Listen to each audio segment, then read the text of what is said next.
Hello बच्चों, good afternoon and नमस्ते। कैसे हैं आप सब लोग? ऑडियो वीडियो सब कुछ क्लियर है ना? कोई प्रॉब्लम नहीं है ना? रजत कुमार आ चुके हैं, राहुल आ चुके हैं, स्नेहा वर्मा आ चुके हैं, विशाखा आ चुके हैं, श्वेता, अंकुर, इसके बाद है राहुल, इसके बाद है सतेंद्र। बेटा ये बताओ, क्लास सही चल रही है ना? ऑडियो वीडियो सब कुछ क्लियर है ना? फिर अपनी आज की क्लास स्टार्ट करें, कोई प्रॉब्लम नहीं है ना? ठीक है, तो फिर स्टार्ट करते हैं। हम कल क्या पढ़ रहे थे? हम पढ़ रहे थे सेल के ऑर्गेनेलीज, कोशिका के हिस्से कोशिकांग कहलाते हैं। उसके बाद हमने पढ़ा था बेटा क्या क्या होता है सेल के अंदर। सेल के अंदर nucleus, DNA, RNA, chromosomes, genes, mitochondria, ribosome, है ना। उसके बाद हमने कल क्लास स्टार्ट किया था बेटा, कल हमने पढ़ा था एंडोप्लाज्मिक रेटिकुलम। ये एंडोप्लाज्मिक रेटिकुलम क्या होते हैं? हमारी सेल्स में बहुत सारी मेम्ब्रेन का एक नेटवर्क होता है। हमारी कोशिकाओं के अंदर बहुत सारी क्या होता है, झिल्लियों का एक जाल होता है। उसी झिल्लियों से बने हुए जाल या जंजाल को हम एंडोप्लाज्मिक रेटिकुलम कहते हैं, हम अंतःप्रद्रवी जालिका कहते हैं। ये एंडोप्लाज्मिक रेटिकुलम की खोज पोर्टर नाम के साइंटिस्ट ने की थी, हमने कल पढ़ा दिया था, है ना। अब हमें पढ़ना है ये एंडोप्लाज्मिक रेटिकुलम दो प्रकार की होती है बच्चों। कितने प्रकार की होती है? दो प्रकार की। कौन कौन सी होती है? नंबर 1 पे आता है, उसको बोलते हैं रफ एंडोप्लाज्मिक रेटिकुलम। आप फुल फॉर्म लिख लेना। हिंदी में बोलते हैं खुरदरी अंतःप्रद्रवी जालिका। जिसकी सरफेस क्या हो? रफ हो बच्चा, उसे बोलते हैं खुरदरी अंतःप्रद्रवी जालिका, रफ एंडोप्लाज्मिक रेटिकुलम। और जो दूसरी आती है उसको बोलते हैं smooth endoplasmic reticulum. Smooth endoplasmic reticulum, Hindi में बोलते हैं चिकनी अंतःप्रद्रवी जालिका। अब पूरा फुल फॉर्म लिख लेना। अब क्या होता है, क्या होता है रफ एंडोप्लाज्मिक रेटिकुलम, क्या होता है एंडोप्लाज्मिक रेटिकुलम? पहली बात तो ये मेम्ब्रेन्स होती हैं, ये झिल्लियां होती हैं बहुत सारी। अब आपको जानना है यहाँ पे रफ का मतलब क्या होता है। बेटा बोलते हैं ना कि एक रफ रोड थी, उस रोड के ऊपर बहुत सारे गड्ढे ही गड्ढे थे, है ना। और एक क्या होता है, एक होता है बेटा स्मूथ। स्मूथ का बोलते हैं ना, स्मूथ रोड थी, एकदम चिकनी रोड थी। चिकनी रोड का मतलब है एकदम नई नई रोड बनी हुई, उस पर कोई गड्ढा नहीं है। ठीक ऐसे ही आपको समझना है कि रफ एंडोप्लाज्मिक रेटिकुलम वो होती है जिसके सरफेस पर, जिसके सतह पर क्या क्या प्रेजेंट होते हैं? राइबोसोम्स प्रेजेंट होते हैं। तो लिखिए, कौन से एंडोप्लाज्मिक रेटिकुलम पे राइबोसोम्स प्रेजेंट होते हैं, राइबोसोम्स पाए जाते हैं? इसमें आपको लिखना है कि ये वो एंडोप्लाज्मिक रेटिकुलम है जिसकी सरफेस पर राइबोसोम्स उपस्थित होते हैं, राइबोसोम्स पाए जाते हैं। आप ऐसे भी याद कर सकते हो, R for ribosome. Smooth endoplasmic reticulum वो होती है जिसके सरफेस एरिया पर राइबोसोम्स नहीं पाए जाते हैं, नहीं मिलेंगे, नहीं होंगे। इसका मतलब उसकी सरफेस एरिया कैसा हो गया? चिकना हो गया, नहीं पाए जाते हैं। रफ एंडोप्लाज्मिक रेटिकुलम ऐसे मेम्ब्रेन होती हैं, ऐसे देखो, ऐसे वाली मेम्ब्रेन्स। इनकी सरफेस पे देखोगे तो आपको छोटे छोटे क्या मिलेंगे? राइबोसोम्स मिलेंगे, ऐसे। इसीलिए हमने बोल दिया कि इसका सरफेस एरिया खुरदरा है। खुरदरे का मतलब इसके सरफेस एरिया पर आपको छोटे छोटे ग्रेन्यूल्स मिलेंगे। छोटे छोटे ग्रेन्यूल्स का मतलब होता है छोटे छोटे राइबोसोम्स मिलेंगे। जबकि बच्चों जो स्मूथ एंडोप्लाज्मिक रेटिकुलम है वो आपको सीधी ऐसी मिलेगी, इसके सरफेस एरिया पर किसी भी प्रकार के राइबोसोम्स नहीं पाए जाते हैं। एग्जामिनर कैसे क्वेश्चन पूछेगा? एग्जामिनर क्वेश्चन पूछेगा कौन सी राइबोसोम होता है जिसकी सरफेस के ऊपर क्या राइबोसोम्स पाए जाते हैं? कौन सी एंडोप्लाज्मिक रेटिकुलम है जिसके ऊपर क्या राइबोसोम्स पाए जाते हैं, और कौन सी है जिसपे नहीं पाए जाते हैं? तो आपको क्वेश्चन के आंसर मिल जाएंगे। अब मैम फोटो में दिखाओ, चलो आपको फोटो दिखाते हैं। ये फोटो देखो, इस फोटो में आपको साफ साफ दिख रहा होगा कि ये एंडोप्लाज्मिक रेटिकुलम है। अब इस वाली एंडोप्लाज्मिक रेटिकुलम पे देखो, छोटे छोटे आपको ऐसे ग्रेन्यूल्स दिख रहे होंगे, और ये ग्रेन्यूल्स क्या हैं? ये राइबोसोम्स हैं। देखो यहां दिखा रखे ना कि ये राइबोसोम्स होते हैं। अब ये जिस एंडोप्लाज्मिक रेटिकुलम पे होते हैं उसको रफ एंडोप्लाज्मिक रेटिकुलम कहते हैं। अब आप इधर देखो बच्चा, इस वाली पे आपको कोई भी राइबोसोम नहीं दिख रहा होगा, नहीं दिख रहा है, तो ये कौन सी वाली होगी? ये स्मूथ एंडोप्लाज्मिक रेटिकुलम आ गई है। ठीक है, ये चिकनी अंतःप्रद्रवी जालिका हो गई है। ठीक है, ये आपको याद रखना है ना। ठीक है निखिल, आप इतनी ज्यादा ना बकवास मत कीजिए, ठीक है, इतनी ज्यादा बकवास मत कीजिए, पढ़ाई पे ध्यान दीजिए। आइए अब बात करते हैं बच्चा, मैंने पढ़ाया था जब जब सेल्स के अंदर राइबोसोम्स होते हैं उनका काम क्या होता है। राइबोसोम्स का काम होता है प्रोटीन बनाना। इसका मतलब मैम रफ एंडोप्लाज्मिक रेटिकुलम होगी, वो क्या बना रही होगी, वो प्रोटीन मेकिंग में इन्वॉल्वमेंट रख रही होगी। ये वो एंडोप्लाज्मिक रेटिकुलम होती है जो प्रोटीन मेकिंग का काम करती है, ये प्रोटीन बनाने का काम करती है बच्चों, ठीक है, क्योंकि इसके पास क्या है, इसके पास क्या है बेटा, इसके पास राइबोसोम है, तो ये प्रोटीन बनाने का काम करती है। और दूसरी तरफ आपको देखना है, क्योंकि स्मूथ एंडोप्लाज्मिक रेटिकुलम के ऊपर क्या नहीं होता है, स्मूथ एंडोप्लाज्मिक रेटिकुलम के ऊपर राइबोसोम्स नहीं होते हैं, तो बेटा इसका काम प्रोटीन बनाना नहीं होता है। ये क्या काम करती है, ये lipid making and lipid synthesis का काम करती है। लिपिड मेकिंग एंड सिंथेसिस, यह वसा के निर्माण और उसके संश्लेषण में सहायक होती है। क्या करती है ये वसा के निर्माण और उसके संश्लेषण में सहायक होती है। लिख दीजिए। अब मैम एग्जामिनर कैसे क्वेश्चन पूछेगा, बेटा सिंपल सा एग्जामिनर का क्वेश्चन पूछने का तरीका, कौन सी एंडोप्लाज्मिक रेटिकुलम है जो प्रोटीन बनाएगी, कौन सी है जो प्रोटीन नहीं बनाएगी। अब प्रोटीन बनाती कौन सी है, ये वाली, नहीं बनाती है वो ये एनडीए और सीडीएस में दोनों में पूछा हुआ क्वेश्चन है। मैम लिपिड्स क्या होते हैं, बेटा आपने फैट सुना है, हाँ फैट जानते हैं ना, फैट वसा, बस फैट कॉमर्शियल नेम होता है और थोड़े से पढ़े लिखे लोग लिपिड्स कह देते हैं, ठीक है। चलिए अब बात करते हैं रफ एंडोप्लाज्मिक रेटिकुलम कहां होता है, तो आपको लिखना है it is present near by nucleus, यह केंद्रक के नजदीक पाई जाती है। It is present near by nucleus, यह केंद्रक के नजदीक पाई जाती है या केंद्रक के पास पाई जाती है, ये लिख दीजिए आप। और ये वाली जो होती है ना बेटा, ये न्यूक्लियस से दूर होती है। देखो यहां पर देखो आप, यहां पे देखो, ये सेल है, ये सेल का न्यूक्लियस है। इस न्यूक्लियस के जो आसपास होगी वो कौन सी होगी, वो RER होगी, ये वाली। अब न्यूक्लियस से दूर यहां पर, और ये किसके नजदीक हो गई, ये सेल मेम्ब्रेन के नजदीक होगी बेटा। सेल के बाहर जो मेम्ब्रेन होती है, मैंने पढ़ाया है, उसको क्या बोलते हैं, सेल मेम्ब्रेन कहते हैं, कोशिका झिल्ली कहते हैं। तो ये वाली कोशिका झिल्ली के नजदीक है, ये वाली न्यूक्लियस के नजदीक है ना। ये वाली आप क्या बताओगे बेटा, न्यूक्लियस के नजदीक है और ये वाली सेल मेम्ब्रेन के नजदीक है। तो आप क्या लिखोगे, it is present nearby nuclear membrane, नहीं cell membrane, nearby cell membrane, यह कोशिका झिल्ली के नजदीक पाई जाती है। अब बच्चों पता है आपसे एग्जाम में कैसे पूछता है, आपसे पूछता है कि जो न्यूक्लियस के पास वाली होती है वो कौन सी एंडोप्लाज्मिक रेटिकुलम होती है, और जो न्यूक्लियस से दूर होती है वो कौन सी होती है। तो कोशिका झिल्ली के नजदीक कौन सी हो गई, ये वाली, क्योंकि ये कोशिका झिल्ली के नजदीक है, इसका मतलब ये न्यूक्लियस से दूर हो गई। ये वाली न्यूक्लियस के पास होती है, ये वाली न्यूक्लियस के दूर होती है। बच्चों जो चीज न्यूक्लियस के पास होती है, आप जानते हैं न्यूक्लियस को हम सेल का कंट्रोलर कहते हैं, मैम ने पढ़ाया है आपको, पूरी की पूरी सेल को कंट्रोल करने का काम कौन करता है, वो आपका न्यूक्लियस करता है। तो ये न्यूक्लियस के पास है, तो ये वाली ज्यादा स्टेबल होती है, इट इज मोर स्टेबल।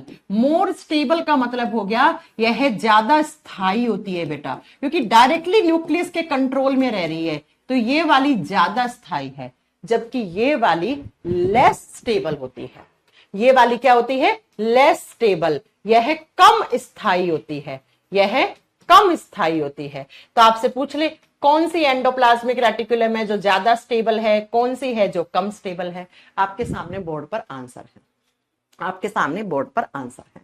क्या आपको मेरी बात समझ में आई। मैम चित्र दिखाइए। बेटा ये क्या दिखाया था थोड़ी देर पहले, ये क्या दिखाया था, तुम्हारी फोटो तो लगा के नहीं दिखाई ना, ये एंडोप्लाज्मिक रेटिकुलम ही दिखाया है।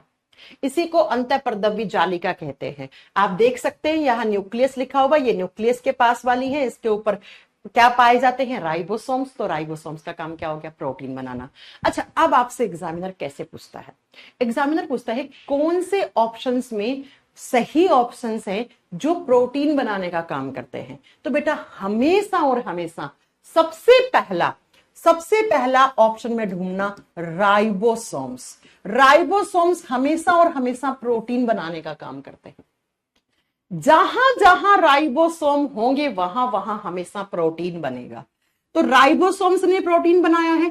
और दूसरा, राइबोसोम्स कहां होते हैं? रफ एंडोप्लाज्मिक रेटिकुलम के सरफेस एरिया पे होते हैं। तो क्या आप मुझे बताओ, रफ एंडोप्लाज्मिक रेटिकुलम जो आपकी खुरदरी अंतःपर्दवी जालिका है, वो आपका बनाएगा कि नहीं बनाएगा प्रोटीन? जी मैम, बिल्कुल बनाएगा। तो ये दोनों ही प्रोटीन बनाने का काम करते हैं हमारी सेल्स में। विराट सिंह जी कह रहे हैं मुझे तो ऐसा लगता है क्लास रिकॉर्डेड है। तो बेटा तुम क्लास से गेट आउट हो जाओ, ठीक है? तुम क्लास से गेट आउट हो जाओ, क्योंकि आपकी मैडम के पास ऐसी कोई टेक्नोलॉजी नहीं है जो ये बता दे कि आज 29 मई है, 1:13 हो रखी है ना? फिर भी तुम्हें लगता है रिकॉर्डेड क्लास है। आज के बाद मैं कमेंट सेक्शन ऑफ करके पढ़ाऊंगी। अब तुम लोग तरस जाओगे, अब तुम लोग तरस जाओगे। मेरे कमेंट, तुम लोगों के कमेंट्स रिप्लाई ही नहीं करूंगी, क्योंकि एक टीचर ईमानदारी से बिल्कुल लाइव क्लास करता है। उसके बाद तुम लोग इतने फालतू के कमेंट्स यहां पे कर देते हो। आज तो मैम मुझे लग रहा है रिकॉर्डेड क्लास है। बेटा तेरे लगने से क्या हो जाता है ना? तेरे लगने से क्या होता है? तू तो ये बोल देगा मैं अपने आप को प्राइम मिनिस्टर समझ रहा हूं, तो मैं नहीं कर सकती ना उसकी, ठीक है? तो अब मैं आपके एक भी कमेंट का रिप्लाई नहीं करूंगी। जिसको लगता है रिकॉर्डेड क्लास है, रिकॉर्डेड पढ़ लो। जिसको लगता है लाइव क्लास है, लाइव क्लास की तरह पढ़ लो। अब मैं बार बार आप लोगों के कमेंट्स रिप्लाई नहीं करूंगी, ठीक है? मेरे हाथों से फालतू में ब्लॉक हो मत इस बैच में से। ये होती है बच्चा एंडोप्लाज्मिक रेटिकुलम। मैंने कल की क्लास में पढ़ाया था, एंडोप्लाज्मिक रेटिकुलम जो होता है वो प्रोकैरियोटिक सेल में नहीं होता है, सिर्फ और सिर्फ किस में होता है? यूकैरियोटिक सेल में होता है। इसका मतलब हमारी सेल्स में एंडोप्लाज्मिक रेटिकुलम होगा या नहीं होगा? मैम बिल्कुल होगा, बिल्कुल होगा। चल अब अगला लिखते हैं सेल ऑर्गेनली। अब छोटे छोटे बच्चे हैं सारे। नेक्स्ट लिखना है आपको लाइसोसोम्स। लाइसोसोम्स पढ़ा नहीं है ना हमने? लाइसोसोम्स पता है बच्चों, 1 घंटे की क्लास होती है, उसमें अगर मैं 30 मिनट तुम लोगों के एक एक बच्चे का कमेंट रिप्लाई करने लग गई ना, तो फिर सिलेबस 2 साल में होगा। फिर तुम पूछते हो मैम सिलेबस कब होगा, है ना? तो लाइसोसोम्स, लाइसोसोम्स क्या होते हैं? आपने बचपन से सुना होगा। हमारी सेल्स के अंदर एक बैग होता है, जो बैग अपने आप को मार लेता है, अपने आप की सुसाइड कर लेता है, आत्महत्या कह लेता है ना? कुछ ऐसा आपने सुना होगा। ये वही बैग है। अब सबसे पहले लिखो लाइसोसोम की डिस्कवरी किसने की थी, इसकी खोज किसने की थी? मैंने कहा था ना इस चैप्टर में बेटा आपको बहुत सारे वैज्ञानिकों के नाम याद करने पड़ेंगे, कोई ऑप्शन नहीं है। लिखिए डी डूवे नाम के साइंटिस्ट ने, डी डूवे नाम के साइंटिस्ट ने लाइसोसोम की डिस्कवरी की थी, इसकी खोज की थी। और इनकी खोज के लिए इनको नोबेल प्राइज भी मिला हुआ है ना? इनकी खोज के लिए इनको नोबेल प्राइज भी मिला हुआ है, ठीक है? अब सुनो जरा, लाइसोसोम्स होते हैं, इनके नाम क्या होते हैं? इसको किस किस नाम से जानते हैं? मैम एग्जाम में और किस किस नाम से आ सकता है? तो लिखो जरा, इसके और क्या क्या अन्य नाम हो सकते हैं? इन सारे नाम से एग्जाम में देखने को मिलेगा। इसी को बोलते हैं बेटा आत्मघाती थैली, आत्महत्या थैली। ये आत्महत्या कर लेता है। आत्महत्या का मतलब क्या होता है? अपने आप को मार लेता है ना? आत्महत्या क्या कहलाता है? अपने आप को मारना कहलाता है। तो लिखिए इसको बोलते हैं आत्मघाती थैली या आत्महत्या थैली। ये एक बैग जैसी स्ट्रक्चर होती है जो अपने आप को मार लेती है। कैसे मारती है अभी मैं आपको समझाऊंगी, ठीक है? नेक्स्ट इसके बाद, ओहो विराट जी कह रहे हैं आपने मेरी नमस्ते नहीं ली थी इसलिए मुझे लगा रिकॉर्डेड क्लास है। हाँ विराट जी, आपने तो मैडम को हायर कर रखा है आपकी नमस्ते का रिप्लाई करने के लिए, है ना? इनकी नमस्ते का रिप्लाई ना करो तो इनको लगता है रिकॉर्डेड क्लास है। आज के बाद मैं किसी की नमस्ते नहीं लूंगी। लो, सबको लगने दो रिकॉर्डेड क्लास है। दूसरा नाम और इसका क्या हो सकता है? इसका दूसरा नाम होता है बेटा एटम बॉम्ब। अच्छा, जब एटम बॉम्ब ब्लास्ट होता है ना, तो कैसी तबाही मचती है? ठीक ऐसे बच्चा हमारी सेल्स में भी एक बॉम्ब है, लाइसोसोम। अगर ये पता है ब्लास्ट होता है ना, तो सेल को नुकसान ही नुकसान होता है। इतना नुकसान कि सेल को मार डालता है, सेल को मार डालता है ये, ठीक है? चलो नेक्स्ट, इसके बाद आपको बताना है इसका अगला नाम होता है डिस्पोजल बैग। इसको डिस्पोजल बैग कहते हैं, सेल का डिस्पोजल बैग या डस्टबिन कहते हैं बेटा।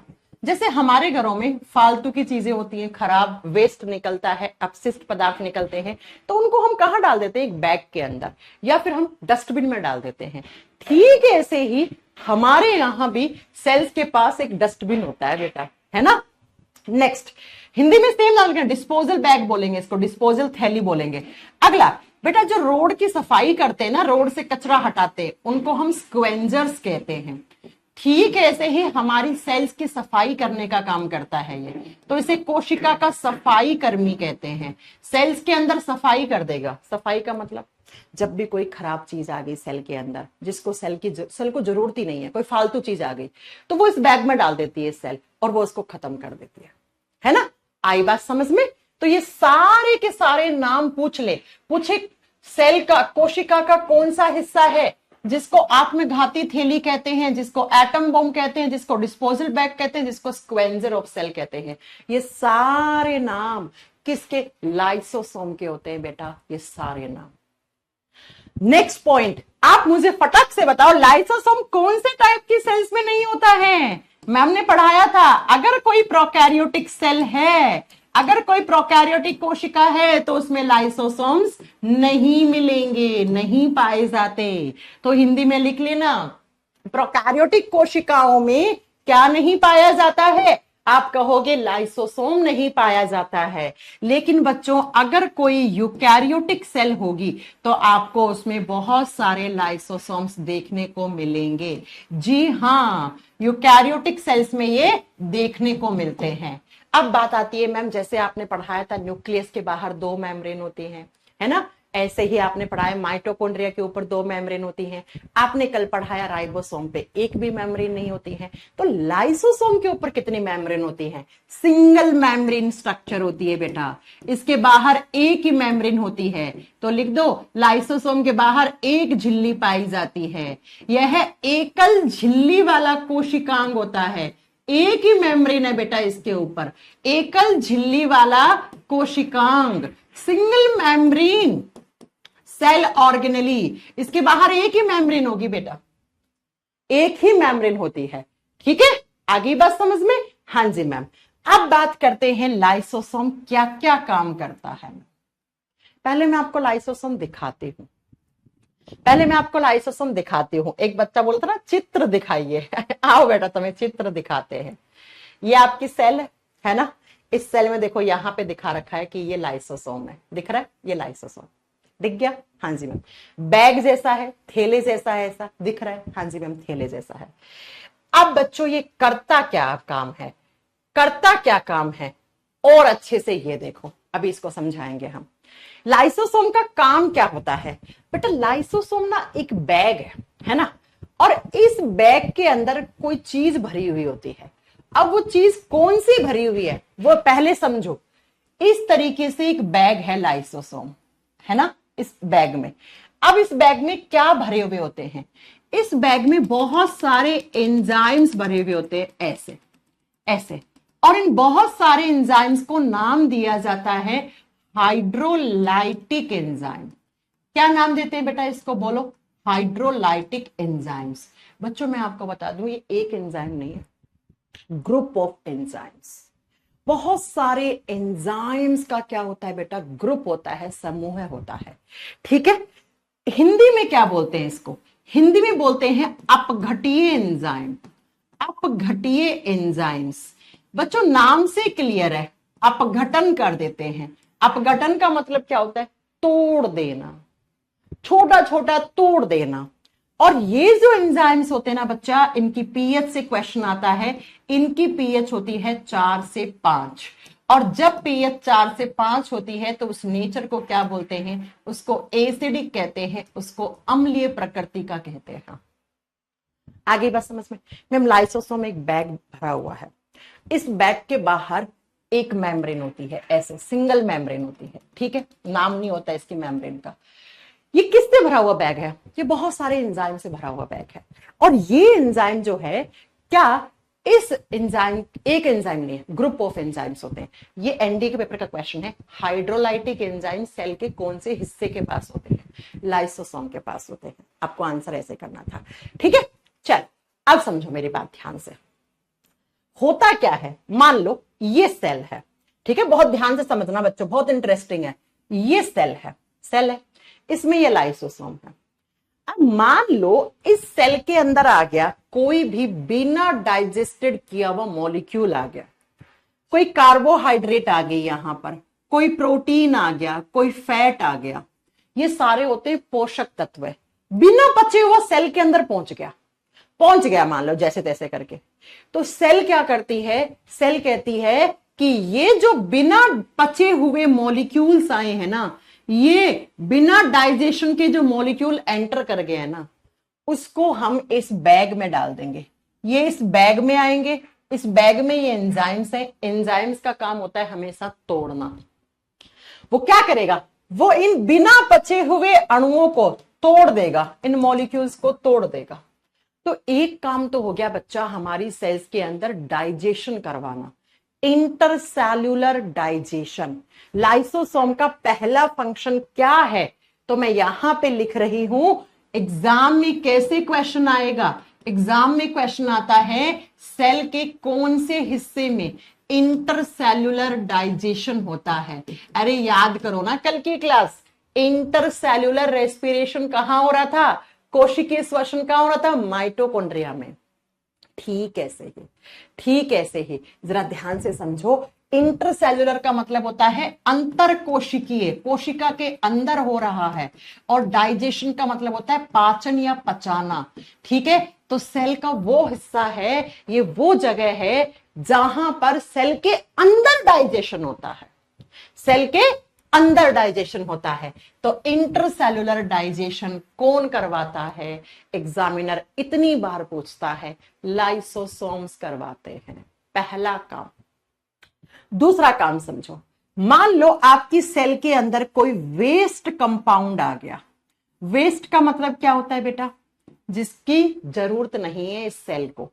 वेस्ट का मतलब होता है अपशिष्ट पदार्थ। अरे ये वेस्ट हमारी सेल के लिए हार्मफुल भी हो सकता है। वेस्ट का मतलब है कोशिका को जिसकी जरूरत नहीं है वो आ गया, तो हमारी सेल कहेगी कोई बात नहीं, इस वेस्ट को हम डस्टबिन में डाल देते हैं। और डस्टबिन कौन है, लाइसोसोम। लाइसोसोम क्या करेगा, इस वेस्ट को तोड़ तोड़ के खत्म कर देगा। तो इसका दूसरा काम क्या है, रिमूवल ऑफ वेस्ट कंपाउंड्स। तो दूसरा फंक्शन लिख लो, removal of waste compounds. Waste material या कंपाउंड्स कुछ भी लिख सकते हो आप हिंदी में लिखो, अपशिष्ट पदार्थों को हटाना। और अपशिष्ट पदार्थ क्या हो गए बेटा, अपशिष्ट पदार्थ वो होते हैं जो हमारी सेल के अंदर हैं, किसी काम के नहीं है सेल के, लेकिन वो सेल को नुकसान पहुंचा सकते हैं। तो अपशिष्ट पदार्थों को हटाना, हटा दिया इसने कहा मैं हटा देता हूं इसको। इसीलिए मैंने कहा इसका दूसरा नाम डस्टबिन भी है। ये डिस्पोजल बैग की तरह काम करता है। डिस्पोजल क्या होता है बेटा, जो चीज काम की नहीं है, कचरा हमने डस्टबिन में डाल दिया, वैसे ही ये भी करता है। ठीक है, तीसरा सुनो इसका काम क्या होता है। तीसरा काम होता है सेल की सफाई करनी। ये क्लीन करता है सेल को। क्लीन करने का मतलब क्या हो गया, कोई भी चीज आ गई हमारी सेल के अंदर है ना, और वो सेल के लिए जरूरी नहीं है, तो इसके अंदर डाल देंगे। इसीलिए हम इसको बोलते हैं कोशिकाओं का सफाई कर्मी, scavenger of cell. Scavenger of cell कहते हैं इसको। तो इसका काम होता है सेल को क्लीन करना, क्लीनिंग ऑफ सेल। क्लीनिंग का मतलब समझ गए ना, क्लीनिंग का मतलब झाड़ू पोछे वाली क्लीनिंग नहीं है, यहां पर सेल की सफाई करना। सफाई किससे करता है ये, कोई भी चीज आ गई सेल के अंदर हार्मफुल, कोई खराब चीज आ गई, इस बैग के अंदर डाल देंगे। ये मेन 3 काम लाइसोसोम्स हमारी सेल्स में करता है। एग्जाम में कैसे क्वेश्चन आएगा, जब भी हमारी कोशिकाओं के अंदर कोई भी खराब चीज आ गई, वो किस बैग में जाती है, लाइसोसोम में। जब भी हमारी सेल के अंदर कोई वेस्ट चीज आ गई, किस बैग में जाती है, उसको हटाने का काम कौन करता है, लाइसोसोम। सेल के अंदर डाइजेशन का काम किसका होता है, लाइसोसोम का होता है। आगे बस समझ में, ये अपना बेचारा काम कर रहा है, कोई दिक्कत नहीं। अब सुनो, कभी कभी क्या होता है, कभी कभी ये हाइड्रोलाइटिक एंजाइम बहुत ज्यादा मात्रा में बन जाते हैं। ये हाइड्रोलाइटिक एंजाइम बहुत ज्यादा बन गए ऐसे। आपके पास पॉलीथीन है 1 किलो की, आपने उसके अंदर 2 किलो प्याज डाल दिए, पॉलीथीन फटेगी या नहीं फटेगी? फट जाएगा। ठीक ऐसे ही सुनो, जब ये हाइड्रोलाइटिक एंजाइम, जब ये अपघटीय एंजाइम बहुत ज्यादा मात्रा में भर जाते हैं इस बैग के अंदर, तो इस बैग की झिल्ली के ऊपर, इसकी मेम्ब्रेन के ऊपर एक प्रेशर पड़ता है, दाब पड़ता है, और ये मेम्ब्रेन फट जाती है। ये मेम्ब्रेन क्या हो जाएगी? फट जाएगी। फटते ही लाइसोसोम तो मर गया। इसीलिए कहते हैं ये आत्महत्या थैली है, ये अपने आप को मार लेता है भैया, सुसाइड कर लेता है, इसीलिए कहते हैं इसको। अब सुनो जरा, खुद तो मरा ही मरा, अब जैसे ही ये बैग फटा, लाइसोसोम तो मर गया, अब इसके एंजाइम बाहर निकलेंगे। हाँ मैम, और एंजाइम का तो नेचर होता है, एंजाइम्स की तो प्रकृति होती है तोड़ना, तो पता है ये बाहर निकल के इस सेल को भी तोड़ देते हैं, इस पूरी सेल को मार देते हैं। इसीलिए कहते हैं भैया खुद तो मरा ही मरा, साथ में सेल को भी मार दिया। इसे कोशिकाओं का आत्मघाती थैली, आत्महत्या थैली कहते हैं। बोलते हैं ना, हम तो डूबे जो डूबे सनम, तुमको भी ले डूबेंगे। तो ये लाइसोसोम वही है, खुद तो मरेगा ही मरेगा, साथ में किसको? पूरी की पूरी सेल को भी नष्ट कर दिया, पूरी की पूरी सेल को भी मार दिया, पूरे के पूरी सेल को भी नष्ट कर दिया। इसीलिए इसका नाम पड़ता है आत्महत्या थैली। अब आप कहोगे मैम इसको एटम बॉम्ब क्यों बोला? बेटा एटम बॉम्ब भी तो ब्लास्ट होता है तो नुकसान पहुंचता है, जब ये फटेगा एटम बॉम्ब की तरह तो ये सेल को मार देगा, तो मारना तो नुकसान है ना, मारना तो नुकसान है ना। तो ये सारे काम लाइसोसोम्स के होते हैं। ऐसे फटता है ये बैग। देखो आपको एक फोटो दिखाती हूं, इस फोटो से आपको समझ में आएगा। ये रहा बैग, दिख रहे हो? ये बैग फट जाता है। इसके अंदर क्या है? हाइड्रोलाइटिक एंजाइम्स हैं। ये एंजाइम्स इस सेल के अंदर बाहर निकलेंगे और इस सेल को भी खत्म कर देंगे, इस सेल को भी मार देंगे, इस कोशिका को भी मार देते हैं बेटा। आगे बात समझ में? हाँ जी मैम, बात समझ में आ गई। अब बच्चों हमारी सारी सेल्स के पास लाइसोसोम्स होते हैं, लेकिन कुछ ऐसी सेल्स होती हैं जिनके पास लाइसोसोम बहुत ज्यादा नंबर में होते हैं, बहुत ज्यादा नंबर में होते हैं। तो लिख लो हमारी बॉडी में वो कौन कौन सी सेल्स हैं जिसके पास लाइसोसोम सबसे ज्यादा होते हैं। जैसे आप लिखो, हमारे खून में होती हैं WBC, सफेद रक्त कोशिकाएं, इनके पास बहुत ज्यादा लाइसोसोम्स होते हैं। जैसे अगला सुनो आप, आपके बॉडी में एक ऑर्गन होता है, एक अंग होता है जिसको बोलते हैं पेनक्रियास। अग्नाशय, अग्नाशय की कोशिकाओं के पास भी ये बहुत ज्यादा होता है। नेक्स्ट आप लिख दो, अगला आपको लिखना है स्प्लीन। ये सब क्या होते हैं? नहीं पढ़े तो आगे पढ़ोगे। प्लीहा, प्लीहा के पास भी बहुत ज्यादा होता है। अगला लिखो लीवर सेल्स। लीवर सेल्स को हिंदी में बोलते हैं यकृत कोशिका, यकृत कोशिका। और लीवर में ना एक स्पेसिफिक टाइप की सेल्स होती हैं जिनको कफर सेल्स कहते हैं, जिनको क्या बोलते हैं हम? कफर सेल्स बोलते हैं। इनके पास बहुत ज्यादा होते हैं, हिंदी में बोलते हैं कुफर कोशिकाएं। कुफर कोशिकाएं कहां पाई जाती हैं? हमारे लीवर के पास होती हैं, यकृत के पास। और इनके पास बहुत ज्यादा मात्रा में क्या पाए जाते हैं? लाइसोसोम्स पाए जाते हैं। आई मेरी बात समझ में?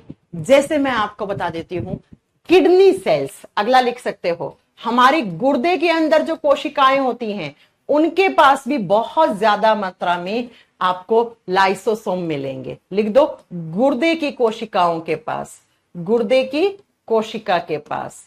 एक और होती है हमारे खून में मैक्रोफेजेस, ये सब आगे पढ़ाएंगे आपको, ठीक है? इनके पास भी बहुत ज्यादा क्या होती है? लाइसोसोम होती है।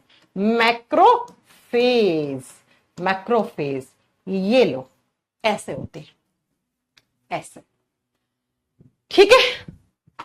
आई बात समझ में? अब मैं आपको एक इंटरेस्टिंग सी स्टोरी बताने वाली हूं।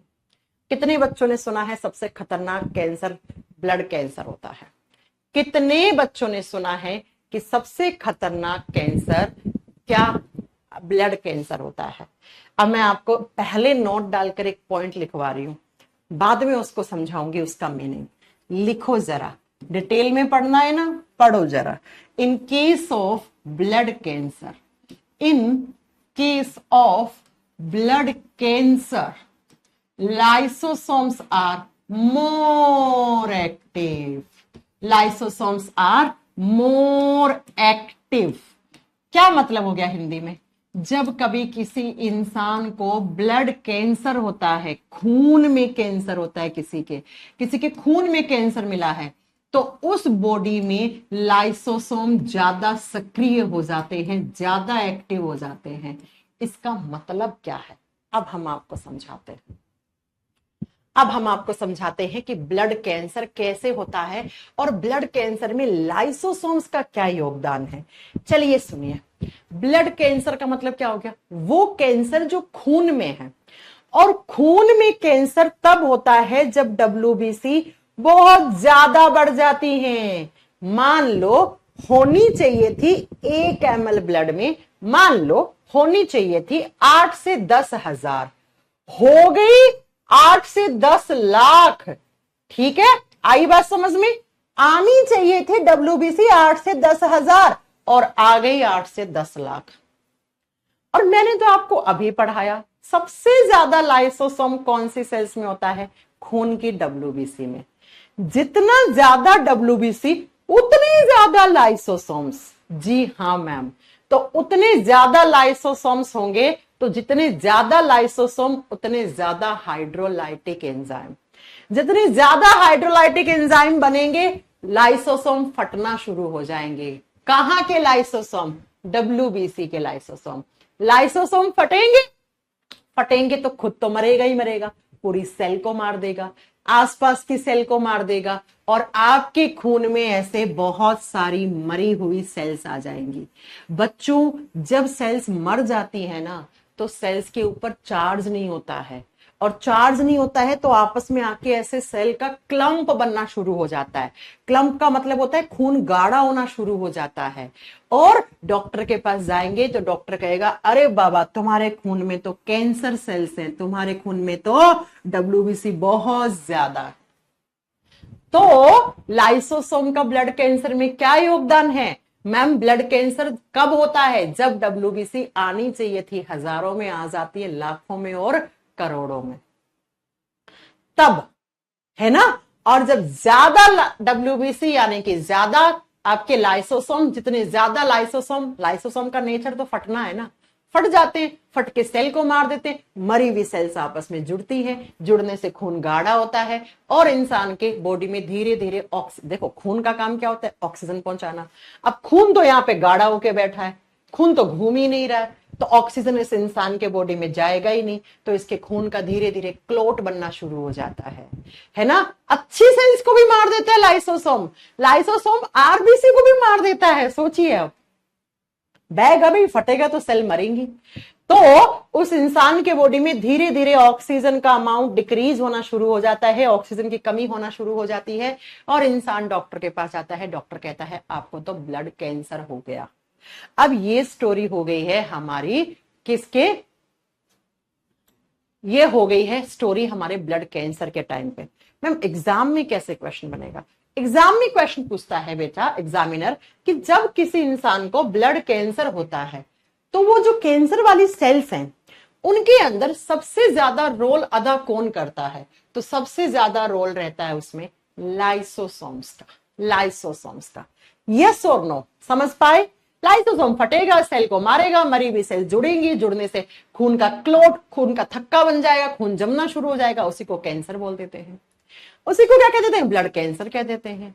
ठीक है बच्चा, क्या आपको मेरी बात समझ में आई? अब देखो, आपके क्लास में एक और है असामाजिक तत्व है, अंकुश। बहुत देर से कमेंट करा था, आप में लाइसोसोम है क्या, आप में लाइसोसोम है क्या?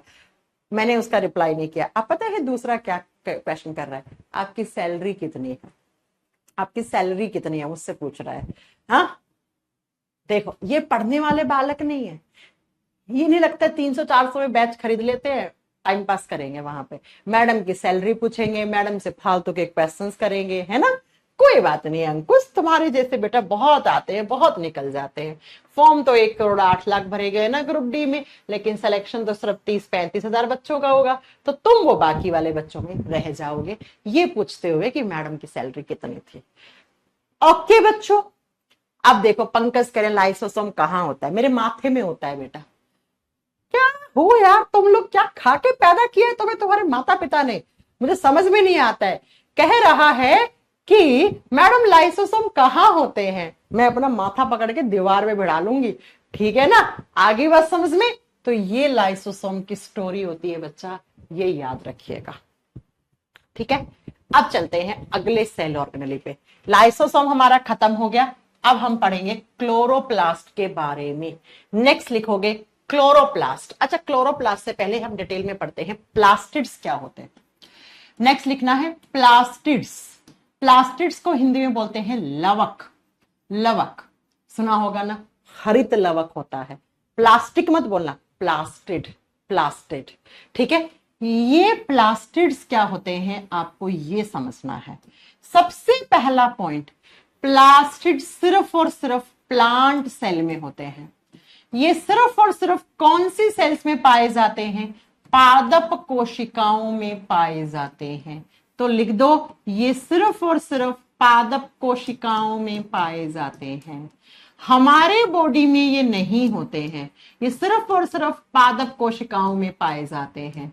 अब दूसरा पॉइंट लिख दो, एनिमल सेल में ये एब्सेंट होते हैं। किसी भी जंतु की, किसी भी इंसान की आपने सेल निकाली तो उसमें आपको कोई भी ऐसी स्ट्रक्चर नहीं मिलती है। तो बच्चों आपको पता लग गया होगा कि हमारे में और प्लांट की सेल में एक डिफरेंस क्या है। मैम प्लांट सेल में क्या पाए जाते हैं?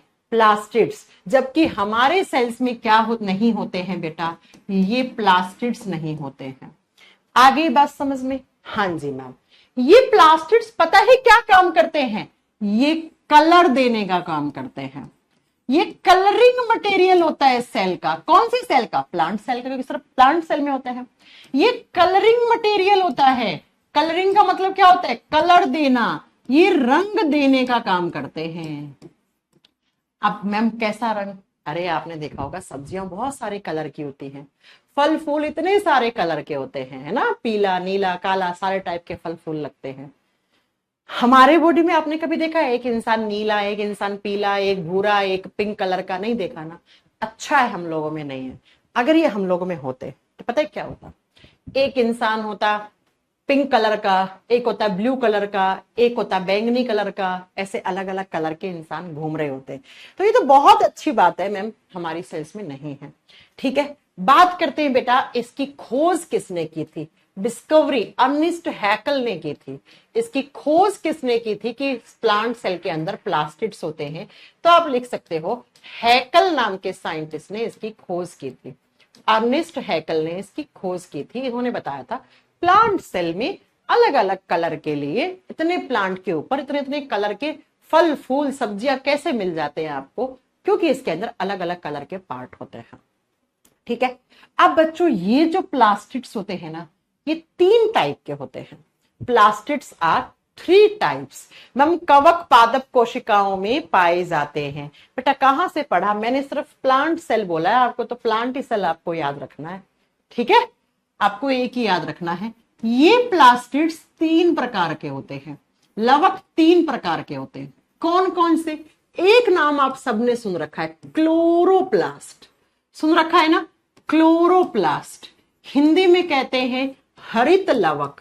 हरे रंग देने का काम करता है। हरा का मतलब ग्रीन कलर। दूसरा जो होता है उसको बोलते हैं क्रोमोप्लास्ट। क्रोमोप्लास्ट, क्रोमोप्लास्ट को हिंदी में या तो क्रोमोप्लास्ट बोलेंगे बेटा, या इसको हिंदी में बोलते हैं वर्णी लवक। ठीक है, और जो तीसरा होता है उसको बोलते हैं ल्यूकोप्लास्ट। ल्यूकोप्लास्ट हिंदी में सेम नाम है, ल्यूकोप्लास्ट। 3 प्रकार के प्लास्टिड होते हैं, 3 प्रकार के लवक होते हैं, क्लोरोप्लास्ट, क्रोमोप्लास्ट, ल्यूकोप्लास्ट। आगे बस समझते? हाँ जी मैम, अब मेरी बात को बहुत ध्यान से समझना। आपके आसपास जो प्लांट्स में होती है चीजें वही मैं आपको पढ़ा रही हूं, कोई अलग नहीं है। ठीक है, अलग नहीं है। चलिए आइए, क्लोरोप्लास्ट हिंदी के नाम से पढ़ो, हरित लवक। बेटा ये ग्रीन कलर देने का काम करता है प्लांट्स को। It provides green colour to plant cells. ये हरा रंग देता है। क्यों? क्योंकि इसके पास ग्रीन कलर वाले पिगमेंट्स होते हैं। और ग्रीन कलर वाले पिगमेंट्स कौन से होते हैं मैम? हमने सुना है क्लोरोफिल ग्रीन कलर देता है। बिल्कुल सही सुना है। क्लोरोप्लास्ट वो प्लास्टिड है जो कैसे वर्णक लेके बैठा है? जो ग्रीन कलर वाले क्लोरोफिल लेके बैठा है। तो क्लोरोफिल हमेशा और हमेशा कैसा कलर देता है? हरा रंग, ग्रीन कलर देता है। अब आपने एक पेड़ के ऊपर हरे रंग का क्या क्या देखा है? पेड़ के पत्ते किस कलर के होते हैं बेटा? पेड़ के पत्ते हरे रंग के होते हैं, है ना? तो बच्चों आप लिख दो, ये पेड़ के पत्तों में पाया जाता है। सबसे ज्यादा पेड़ की लीफ में होता है। एग्जाम में आता है क्लोरोप्लास्ट सबसे ज्यादा कहां होता है। फिर आपने हरे रंग की सब्जियां देखी होंगी, है ना? फल देखे होंगे, हरी मिर्च, हरा टमाटर। टमाटर जब कच्चा होता है कैसा होता है? हरे रंग का होता है। हरी मिर्च हरी होती है। आम कच्चा होता है तो हरे रंग का होता है। तो बेटा दूसरा आप क्या बताएंगे? आप बताओगे, है ना? आपको बताना है कि लीफ के बाद ये फ्रूट्स में, सब्जियां क्या होती हैं? एक तरीके के फ्रूट्स ही होती हैं, फलों में ज्यादा पाए जाता है। फलों में, और आपको लिखना है तो वेजिटेबल सब्जी लिख सकते हो, इन दोनों में ज्यादा मात्रा में पाया जाता है। अब सुनो बच्चों, अगर किसी पेड़ के पत्ते में क्लोरोफिल कम हो जाता है तो पता है उस पेड़ का पत्ता हरा नहीं बचता है, वो कैसा हो जाता है? वो पीले रंग का हो जाता है। क्यों? क्योंकि उस पेड़ के पत्ते के अंदर क्लोरोफिल की कमी हो जाती है। तो क्लोरोफिल की अगर कमी हुई तो पेड़ के पत्ते कैसे? पीले होना शुरू हो जाते हैं, येलो कलर के होना शुरू हो जाते हैं। तो एग्जामिनर कहता है प्लांट्स के अंदर किसकी कमी हो गई? कि पेड़ के पत्ते पीले हो गए, क्लोरोफिल की कमी। और इस क्लोरोफिल के अंदर मैग्नीशियम धातु पाया जाता है। तो कभी कभी मैग्नीशियम ऑप्शन में रहता है, तो आप वो भी सही कर सकते हैं। आप वो भी सही कर सकते हैं। क्या मेरी बात समझ में आई? हाँ मैम। और आपने सुना होगा क्लोरोप्लास्ट प्लांट सेल के अंदर वो जगह है जहां पे फोटोसिंथेसिस होता है। बेटा क्लोरोप्लास्ट वो जगह होता है जहां पर पेड़ पौधे फोटोसिंथेसिस करते हैं। फोटोसिंथेसिस को हिंदी में कहते हैं प्रकाश संश्लेषण की अभिक्रिया। पेड़ पौधे अपना खाना खुद से बनाते हैं। और किस प्रोसेस से बनाते हैं? फोटोसिंथेसिस से। और फोटोसिंथेसिस होने के लिए एक तो सनलाइट, दूसरा क्लोरोफिल चाहिए होता है। अब हम हमारा खाना खुद नहीं बना सकते क्योंकि हमारी सेल के पास प्लास्टिड नहीं होता, हमारी सेल्स के पास क्लोरोप्लास्ट नहीं होता, हमारी सेल्स के पास क्लोरोफिल नहीं होता। अगर हमारी सेल्स के पास ये तीनों चीज हो रही होती तो हम धूप में जाके बढ़िया लेट जाते, बढ़िया बैठ जाते और अपने आप हमारे बॉडी में खाना बन रहा होता। हम रोटी कमाने के लिए भाग नहीं रहे होते यहां वहां, बस धूप में जाके बैठना होता हमें, है ना? तो एग्जामिनर क्वेश्चन पूछता है किस प्रकार के लवकों में फोटोसिंथेसिस होता है? क्लोरोप्लास्ट में, हरे लवकों में। अब आप उम्मीद लगा रहे होंगे मैम फोटोसिंथेसिस पढ़ाएंगी। बेटा फोटोसिंथेसिस बोटनी पढ़ाऊंगी तो वहां पढ़ाऊंगी डिटेल में। अभी हम सेल चैप्टर पढ़ रहे हैं तो जितनी जानकारी होनी चाहिए सिर्फ मैं उतनी ही दूंगी यहाँ पे। आई मेरी बात समझ में? हाँ जी मैम। तो क्लोरोप्लास्ट हरे रंग वाले लवक होते हैं जो ग्रीन कलर देते हैं। पेड़ के पत्ते और फल और सब्जियों में सबसे ज्यादा पाए जाते हैं ये। ठीक है, हाँ जी मैम। अब आओ दूसरा क्रोमोप्लास्ट। मैं अलग कलर के पेन से लिख रही हूं। बेटा क्रोमोप्लास्ट का काम भी होता है कलर देना। ये भी क्या देता है? कलर देता है। कलर का मतलब क्या होता है? रंग देने का काम करता है। It also provides colour.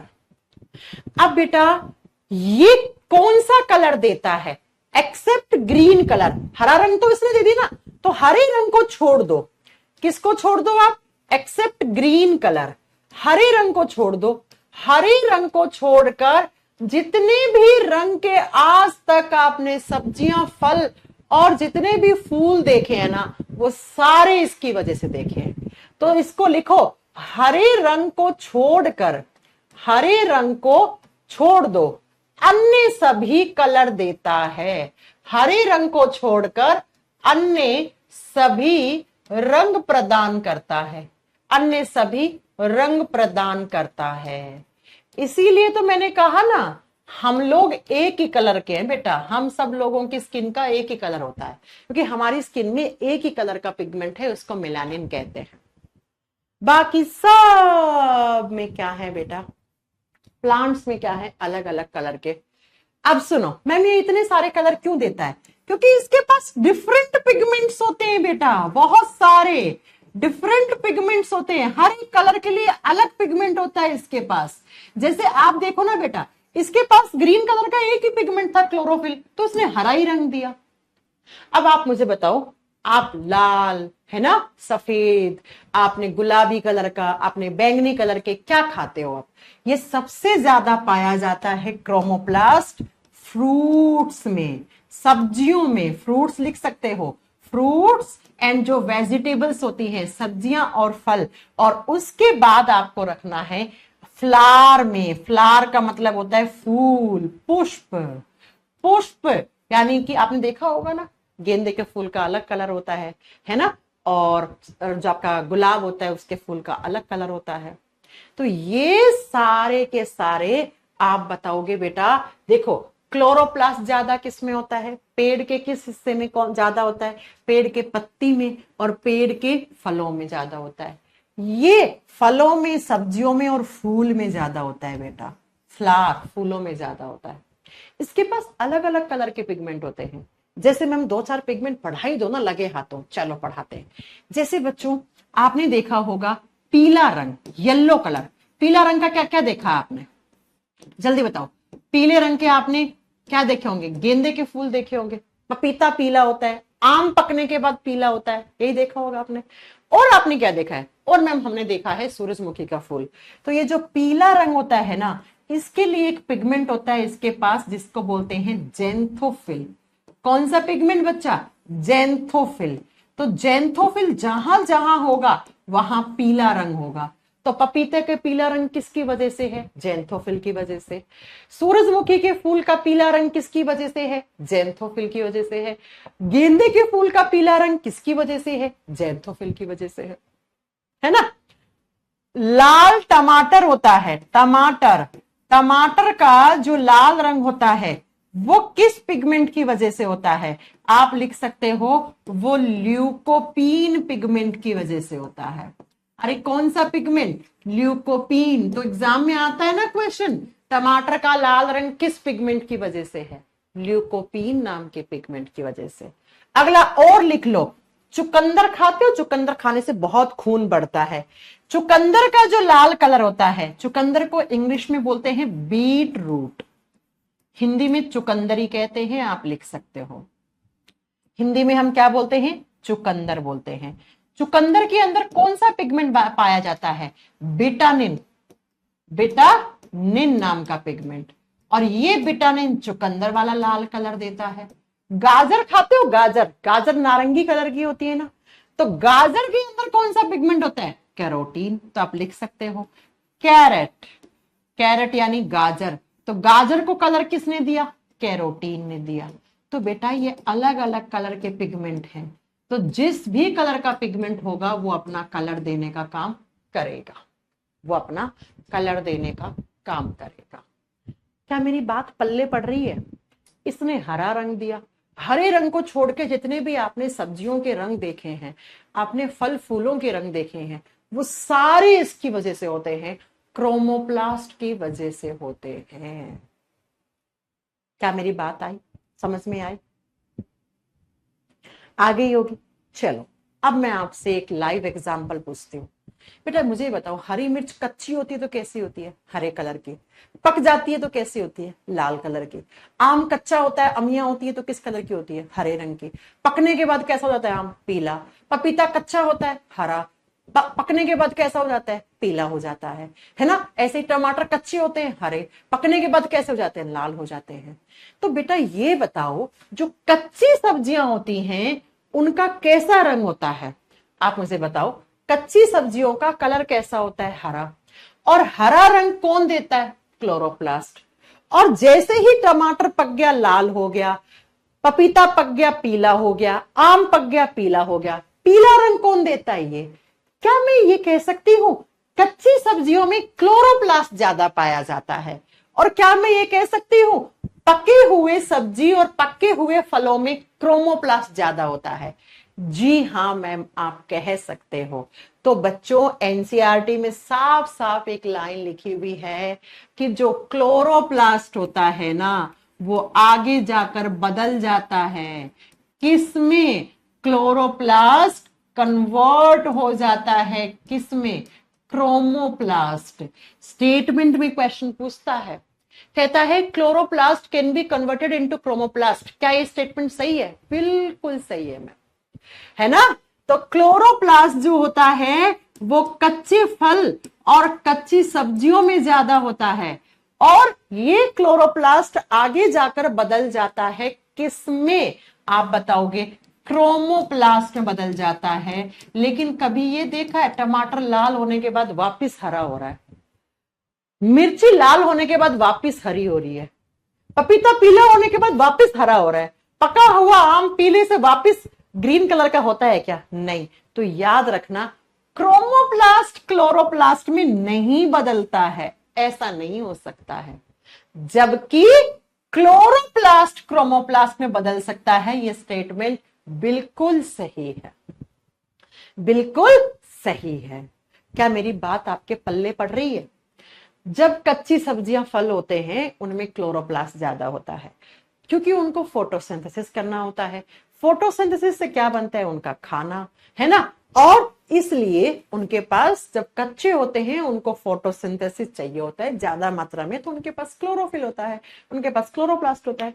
और जब सब्जियां पक जाती हैं तो बेटा वो क्लोरोप्लास्ट उनका क्रोमोप्लास्ट में बदल जाता है। तो क्लोरो क्रोमो में बदल सकता है, लेकिन क्रोमो क्लोरो में नहीं बदल सकता। ये स्टेटमेंट में पूछे जाते हैं ऐसे क्वेश्चन। आगे बात समझ में? जी हाँ मैम। अब बात करेंगे ल्यूकोप्लास्ट क्या काम करता है। 3 प्रकार के प्लास्टिड होते हैं ना, ल्यूकोप्लास्ट क्या काम करता है? तो ये हम कल की क्लास में, टाइम हो गया ना, हाँ, ये हम कल की क्लास में पढ़ेंगे बेटा। इसका काम स्टोरेज का होता है, यहां से 3 बहुत अच्छे क्वेश्चन बनते हैं। अब कल हम ये करके गोल्गी बॉडीज कर लेंगे, वैक्यूल कर लेंगे, सेंट्रोजोम कर लेंगे, बिल्कुल छोटे छोटे हैं, 10-10 मिनट के, तीनों में 10-10 मिनट लगेंगे। और माइक्रोबॉडीज, शायद कल हमारा ये चैप्टर फिनिश हो जाना चाहिए, शायद। हाँ, सेल डिवीजन नहीं, सेल डिवीजन के लिए अलग से 2 क्लास लगते हैं बेटा पढ़ाने में, ठीक है? एक लंबी क्लास कर लूं अगर आप कहो तो एक क्लास में खत्म कर दूंगी सेल डिवीजन। आई बात समझ में? क्या मेरी बात पल्ले पड़ी है? हाँ मैम, ठीक है। पिंटू कुमार आपका नाम ले लिया है, ठीक है। मैं ये पिगमेंट्स बॉटनी वाले चैप्टर में वापस पढ़ाऊंगी। करेले के अंदर कड़वापन होता है, वो किस पिगमेंट की वजह से होता है? आप मूली खाते हो तो मूली खाने में बदबू आती है, मूली में किस पिगमेंट की वजह से होती है? आलू का भूरा रंग किस पिगमेंट की वजह से होता है? सेब का लाल रंग किसकी वजह से होता है? ये सारे मैं बॉटनी में पढ़ाऊंगी आपको। पिगमेंट्स की एक स्पेशल क्लास लेती हूँ मैं, ज्यादा बड़ी नहीं होती, 40-45 मिनट की होती है, वो आगे पढ़ाऊंगी बेटा आपको मैं, ठीक है। तो शायद आपका ये कल चैप्टर फिनिश हो जाएगा, क्योंकि अब छोटे छोटे बच्चे हैं बेटा। प्लांट सेल एनिमल सेल में डिफरेंस भी करवाएंगे, एक क्लास ये, फिर एक सेल डिवीजन डाउट क्लास ले लेंगे। सौरभ, ठीक है, ले लेंगे बेटा, डाउट क्लास ले लेते। रेशमा क्या डाउट है, पूछिए। रेशमा क्या डाउट है, आप मेरे से पूछो। अजय कुमार, पूछो पूछो बेटा, डाउट पूछो।